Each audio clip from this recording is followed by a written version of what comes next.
Hello everyone, it's Caribbean E. Welcome to the channel. Hope everybody's just having a wonderful day and that your day is going good as mine and that you are in the best of health. Today we come with another inspirational message and it is entitled, These 6 Things That the Lord Hates. Now, for the most part, a lot of people don't understand that there's some things that even God hates. So let me break it down for you. Proverbs 6:16. And it says, These things doth the Lord hate. Yea, 7 are abomination unto him.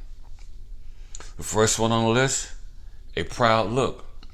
And a proud look is somebody that's proud of just who they are and got a proud perspective about themselves.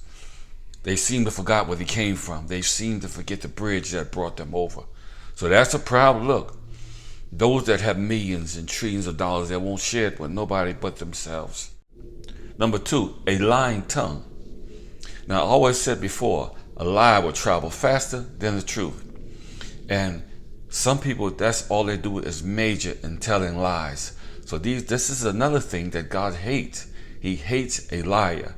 If you're going to be truthful, it's the best thing to be truthful and not tell a lie. Because if you tell a lie, the truth is going to show up in there somewhere, somehow. And when it does, somebody's going to get hurt. And the next one is hands that shed innocent blood. We've heard about this. We've heard about all kinds of shooting from the police, from the things that are happening in the south side of Chicago. People are getting shot left and right over small, simple things, okay? Innocent lives being lost. The next one is a heart that devises wicked imaginations. That means the people's attentions are not right towards you or anybody else. So they spend most of their night when they should be sleeping and getting some rest and getting up going to work the next day. They thinking about how they can do some stuff to some people that's really, really dangerous and destructive. Some of these cult leaders and these other people that are leading some of these churches and some of these other things that are happening in the banking system and the government and all over the world, okay? A lot of this is just divisive, wicked imaginations, okay? How can I make more money? How can I do this? How can I do that? Okay? So the next one is feet that be swift in running to mischief. That means that when you hear something happening down the street, you want to be nosy and you want to run down and see what's going on, okay? Because you got to be in on what's happening, whether it's good or evil. But for the most part, it's mischief. The 19th verse, a false witness that speaketh lies. That can be somebody that won't tell the truth. That's why we have the innocent program for people that are locked up for nothing, okay? Never will tell the truth. Some people just major, they're professional liars. You can't get the truth out of them. If you turn them upside down and left them there for 3 years, then you still don't get the truth out of them. That's why they have lie detector tests and other things, okay? So God hates a false witness. A false witness that speaketh lies.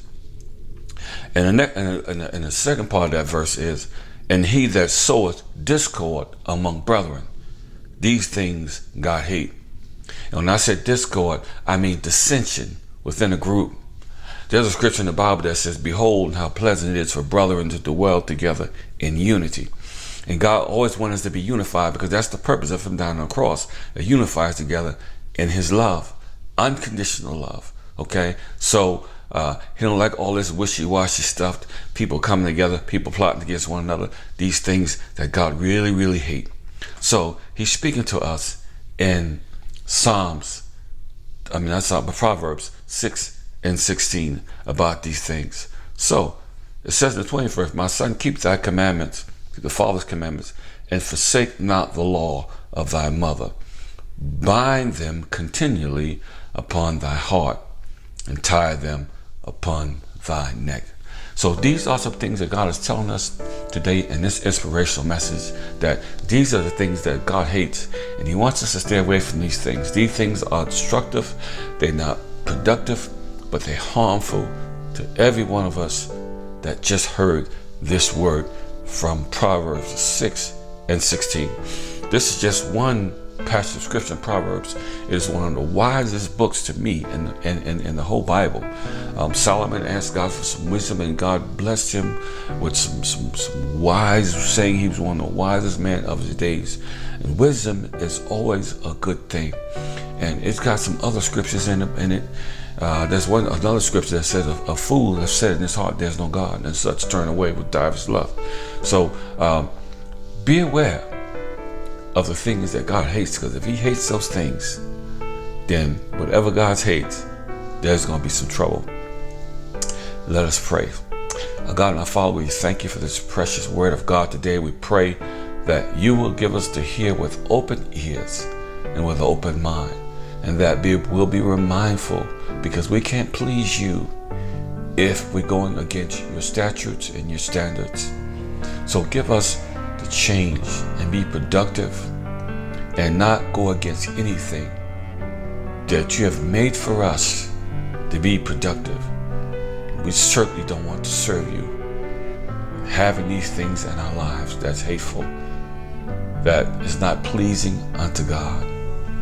When a man's ways please the Lord, even his enemies is at peace with him. So we thank you, God. Let these words sink in like a slow rain. And we thank you again so much for your precious word. In Jesus' name, amen. Well, ladies and gentlemen, I hope you enjoyed that message. Take it to heart.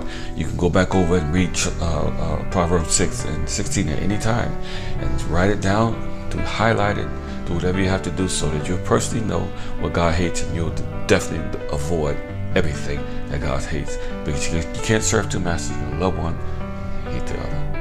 So, in the meantime, between the time, always remember that life is to be enjoyed. Don't forget that subscription, notification, thumbs up. You can always leave your comments down below. So, enjoy your day, be safe, and always remember, God loves you. That's why he died for you.